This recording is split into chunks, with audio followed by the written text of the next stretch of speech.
Por que Roberto Franceschetti Filho tirou a vida da Cláudia Lobo? A polícia tem uma tese, eu tenho outra. A polícia acha que era por uma relação de dependência, segura só um pouquinho, tá, TP? A polícia acha que era por uma relação de dependência da Cláudia para com o Roberto.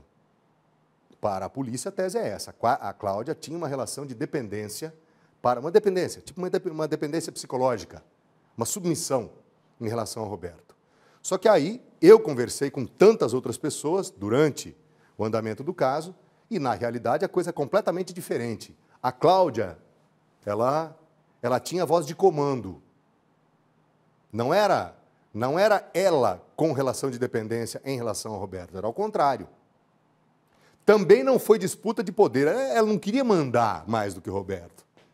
É só parar para pensar, turma, eles tinham a mina de ouro. Eles tinham a mina de ouro chamada Pai, de lá eles tiravam a grana. Então eles iam disputar poder? Oh, não sejamos pueris, por favor. Disputa de poder, quem é que colocou isso? A cumplicidade ruiu num dado momento. E aí, exatamente nesse ponto mora a minha dúvida. Eu tenho dúvida até hoje. Por quê? Por quê? A cumplicidade ruiu por qual razão? Seria, e aí vamos colocar apenas na dúvida, tá? Com poucas afirmações e muito mais dúvidas. Por quê? A cumplicidade ruiu por qual motivo? Teria sido pelo fato de que Cláudia Lobo teria engatado ou começado um relacionamento com um delegado de polícia aposentado? Poderia ser? Entendo que há uma conexão, mas não é o principal motivo. Será que, de repente, num certo momento da existência, os dois brigaram por dinheiro? E aí veio à tona o relacionamento novo dela, a cumplicidade começa a ruir, e aí a Cláudia, de repente, ameaça o Roberto. Fala, eu vou acabar com aquilo que você construiu. Essa é a minha tese. Só a minha tese. Não diz nada, não muda em absolutamente nada o inquérito policial, que já está no seu desfecho. Aliás, o processo, né? Agora já é fase processual, tanto que o Tribunal do Júri já foi marcado para o mês de outubro. Então, entendo... Segura um pouquinho, TP, pode segurar tranquilo. Então, entendo, de maneira bem modesta, viu? Acompanhando o caso como eu acompanhei, mas assim, mergulhando nele. A cumplicidade ruiu, porque num certo momento Cláudia pode ter ameaçado o Roberto, que era muito vaidoso, que construiu uma imagem, ele tinha uma imagem na sociedade e ele achava que ele era acima do bem e do mal. E aí a Cláudia, num certo momento, pode tê-lo ameaçado, dizendo que acabaria com essa imagem, revelando as falcatruas da Pai. E por essa razão ela decretou a sua sentença de morte.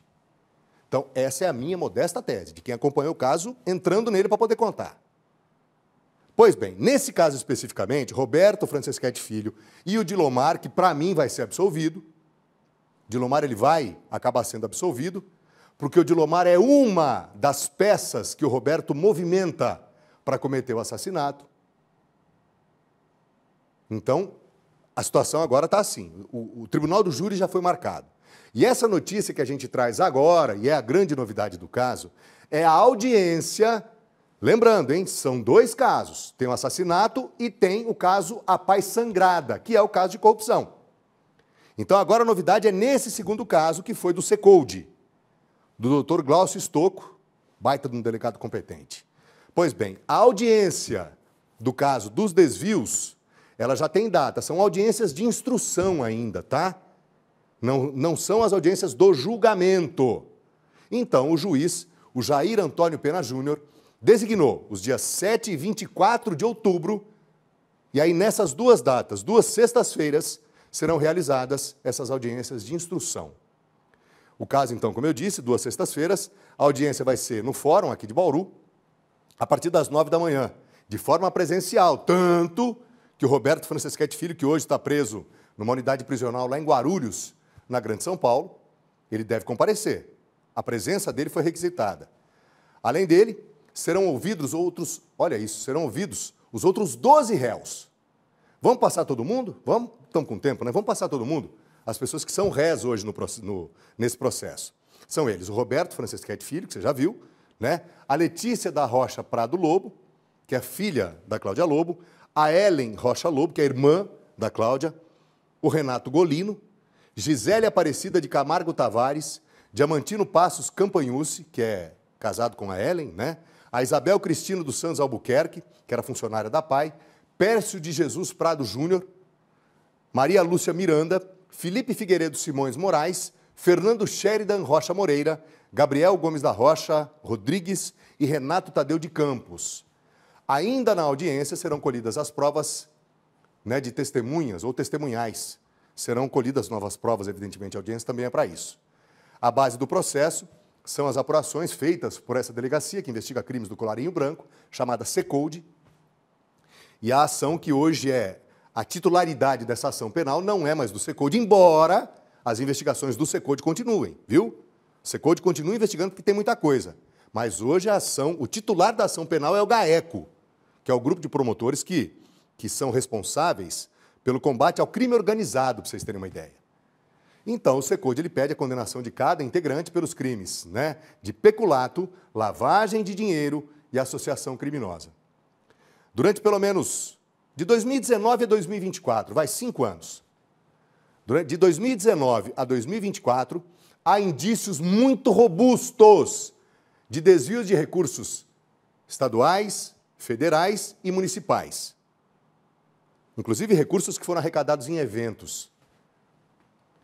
Pois bem, uma das formas mais utilizadas pela quadrilha seria a emissão, né, e pagamento de notas fiscais superfaturadas. Valores, aquilo que era arrecadado com o exame do pezinho. Então, assim, aliás, segura só um pouquinho essa informação, que já que nós estamos no caso, nós não podemos deixar. Aliás, foram informações que nós demos aqui na Record de maneira exclusiva. Por quê? Porque num certo momento, esse tio aqui que vos fala decidiu mergulhar de tal maneira no relatório da Polícia Civil, tive acesso a ele, e aí as maneiras com que essa quadrilha arrecadava dinheiro é uma coisa absurda. É uma coisa que beira, assim, aquilo que a gente pode chamar de hediondo. Vou pontuar algumas para você não se esquecer. O que essa turma fazia? Tinha o esquema lá das notas, né? Então eram notas superfaturadas, e aí aqueles empresários que emitiam as notas, eles pagavam os líderes do bando em dinheiro vivo. Essa é uma delas. Mas você sabia, por exemplo, que o Roberto Franceschetti Filho, ele tinha lá um dos criminosos com quem ele se relacionava? Essa pessoa era coordenadora das residências inclusivas. Você sabe o que são as residências inclusivas? Lá ficam aquelas pessoas que, num certo momento de todo o trabalho que é desenvolvido pela própria PAI, elas ganham independência. E aí elas saem de onde elas estão e vão morar nas residências inclusivas. E lá, elas moram ali e de lá elas saem para trabalhar e voltam para esse lugar. Residências inclusivas, não esqueça esse nome. Você sabia que o Roberto Franceschetti Filho, nesse caso da PAI Sangrada, ele tinha acesso, ele recebia de alguém com quem ele tinha conluio, ele recebia os cartões dos benefícios dessas pessoas e movimentava as contas bancárias do jeito que ele queria? Dessas pessoas, atenção, é para você ficar indignado aí na sua casa, para você não esquecer desse caso. Ele movimentava as contas dessas pessoas. Eu não vou chamá-los de deficientes jamais, porque já ultrapassaram essa condição exatamente pela excelência desenvolvida pela PAI. Eram pessoas que tinham e têm uma certa autonomia, então elas tinham um salário, ganhavam benefícios, e aí o seu Roberto Franceschetti Filho pegava os cartões dessas pessoas e pegava o dinheiro para eles. Para ele. Vou mais além. Roberto Franceschetti Filho emprestava dinheiro a juro, agiotagem, com o dinheiro da PAI. Essa é uma das mais... Comprovado ali, ó. Provado, está no inquérito, mas assim, com provas robustas, sabe? Inclusive com depósito, muito mais do que depoimentos, provas técnicas, científicas, daquilo que tudo, né, da maneira com que essas pessoas arrecadavam dinheiro da PAI. Para fechar o assunto, definitivamente, você sabe quanto pode ter sido o prejuízo provocado na PAI? Existe lá um valor, né, de 7,5 milhões de reais, mas esse valor é só com base naquilo que o COAF apresentou, mandou para a Polícia Civil, no que diz respeito a movimentações feitas nas contas do Roberto e da Cláudia, que você vê aí, ambos abraçados. Então, o COAF manda ali movimentação bancária, tá? Entrou e saiu das contas dos dois 7,5 milhões, 7,8 milhões para arredondar. Só que isso não quer, isso é só uma ponta, mas é só uma pontinha do que pode ter sido o rombo provocado na APAI por essa quadrilha que entrou na administração a partir de 2019 e foi até 2024. Uma pontinha. Ainda sequer há uma ideia. Até porque uma perícia continua sendo feita. Então, para fechar, lembrando que também em outubro o Roberto vai a júri popular pela morte da Cláudia, e ele responde, o Dilomar responde pela ocultação de cadáver e fraude processual, e o Roberto Franceschetti Filho responde pelo assassinato, com várias qualificadoras, e tudo isso, portanto, deve acontecer em 9 de outubro. Então, tem audiência dia 7, e no dia 9 já é a primeira audiência do Tribunal do Júri. Por isso que é muito provável que Roberto Franceschetti Filho esteja aqui no dia 7, para que no dia 7, para essa audiência de instrução, e no dia 9 comece, então, a ser julgado pelo Tribunal do Júri. Nunca, viu? Nós nunca vamos deixar cair no esquecimento. Nunca, nunca. Nós não. Principalmente depois do trabalho que foi feito pela Record Paulista, né? Trabalho complicado, difícil, para entender o que se passou. Não vamos nunca deixar cair no esquecimento. Você pode ter certeza que aqui você vai ficar sabendo de tudo. Inclusive aquilo que você nem imaginou saber em outros lugares. Aqui você soube.